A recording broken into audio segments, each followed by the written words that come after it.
In the summer of 1981, a 14-year-old girl vanished without a trace in broad daylight while surrounded by family members in one of America's most visited national parks.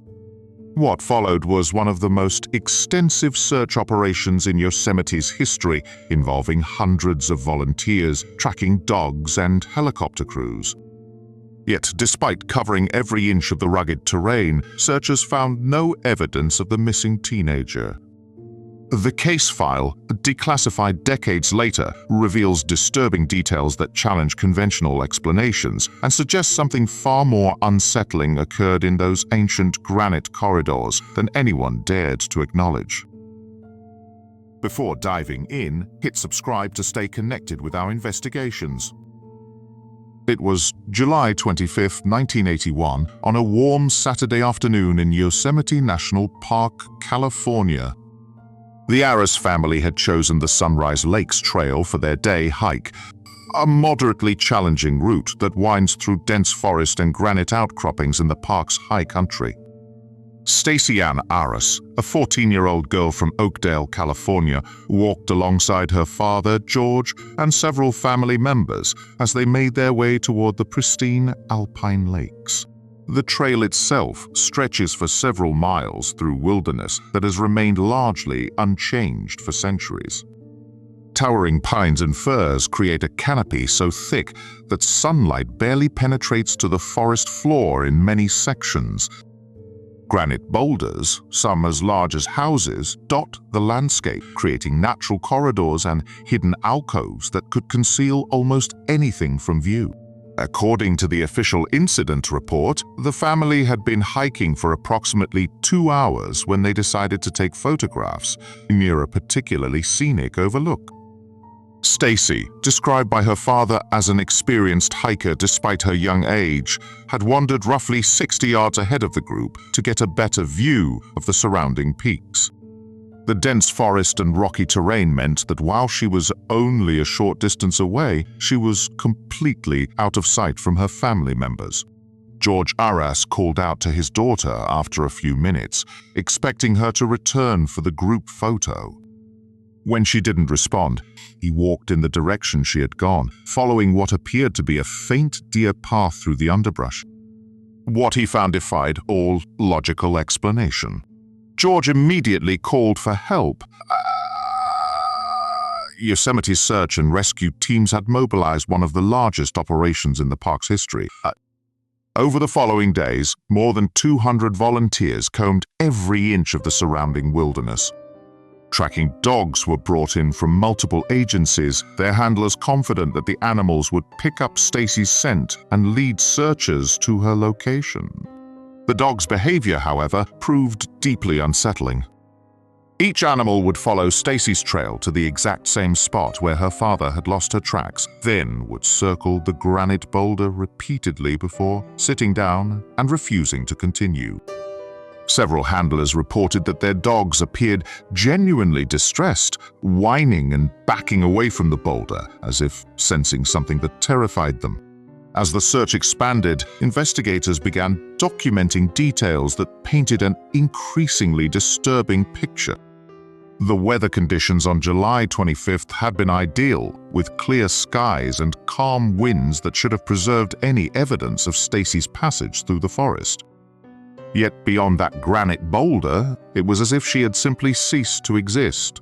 Rangers discovered something else that wasn't included in the initial reports, but appeared in classified documents obtained years later.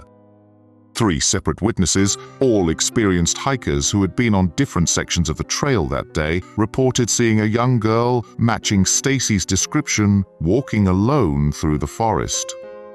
The troubling detail was that each sighting occurred at times and locations that made it physically impossible for the same person to have been in all 3 places. The first witness, a retired park ranger named Harold Becker, spotted a girl in a blue shirt and khaki shorts approximately 1 mile north of where Stacy disappeared. At nearly the same time, her family realized she was missing. The second sighting came from a family of campers who saw a teenage girl walking rapidly through dense forest in an area that was more than 2 miles from the trail, moving in a direction that would have taken her deeper into the wilderness.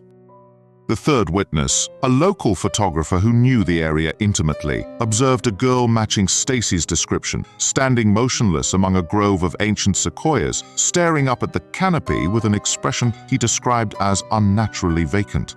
When shown photographs of Stacy, all 3 witnesses positively identified her as the girl they had seen. The timeline, however, made their accounts impossible to reconcile with known facts.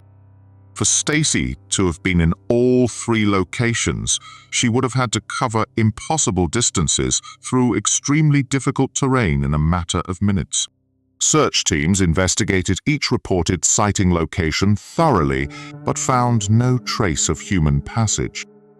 The areas where witnesses claimed to have seen Stacy were so remote and inaccessible that reaching them would have required advanced wilderness skills and equipment that a 14-year-old girl simply wouldn't have possessed.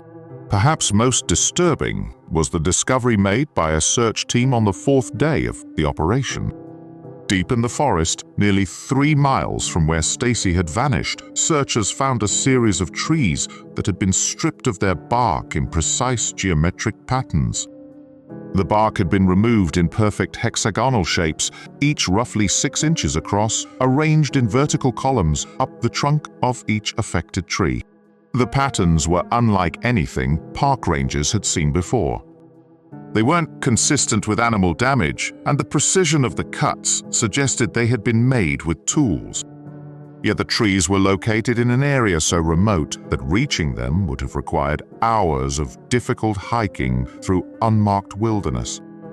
More puzzling still, the bark removal appeared to be fresh, occurring within the same time frame as Stacy's disappearance. On the 7th day of the search, a helicopter crew made a discovery that fundamentally changed the nature of the investigation. While conducting an aerial survey of the remote backcountry, the pilot spotted what appeared to be a piece of blue fabric caught on a branch in a canyon nearly 5 miles from the original search area. The location was so inaccessible that it took ground teams 2 days to reach it. The fabric was indeed from a shirt identical to the one Stacy had been wearing, but laboratory analysis revealed details that investigators couldn't explain. The material showed signs of exposure to extreme temperature variations, as if it had been subjected to both intense heat and freezing cold in rapid succession. Chemical analysis detected trace amounts of compounds that don't occur naturally in the Sierra Nevada ecosystem. More disturbing was the condition of the branch where the fabric was found. The wood showed signs of rapid cellular breakdown, as if it had aged decades in a matter of days. Samples sent to the University of California's Forestry Department confirmed that the branch was dying from the inside out, affected by some process that botanists couldn't identify.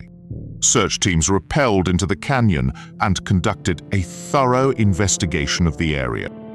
They found no other evidence of human presence, no signs that anyone had ever reached the bottom of the canyon before their arrival. The fabric appeared to have been placed there by some means that defied conventional explanation.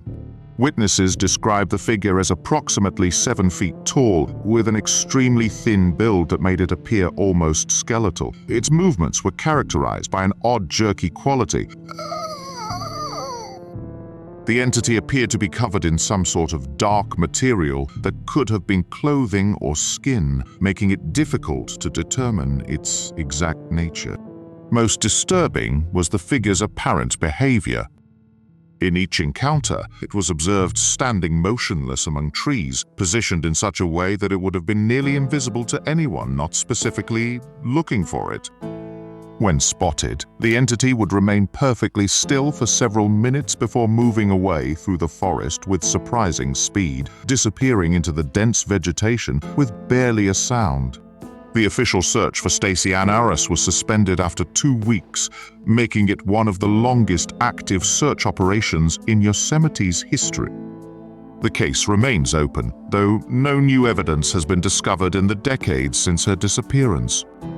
The National Park Service continues to classify the incident as a missing person case, but internal documents suggest that investigators privately acknowledged they were dealing with something beyond conventional explanation.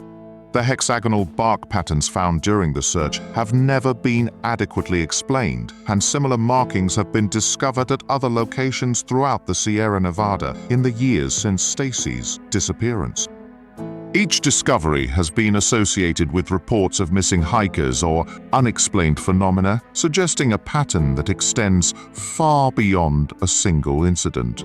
Perhaps most unsettling is the fact that the Sunrise Lakes Trail remains one of Yosemite's most popular hiking destinations, with thousands of visitors each year passing through the same area where Stacy vanished. Park rangers continue to receive reports of unusual sightings and unexplained phenomena along the trail, but these incidents are rarely investigated with the same intensity as the original search.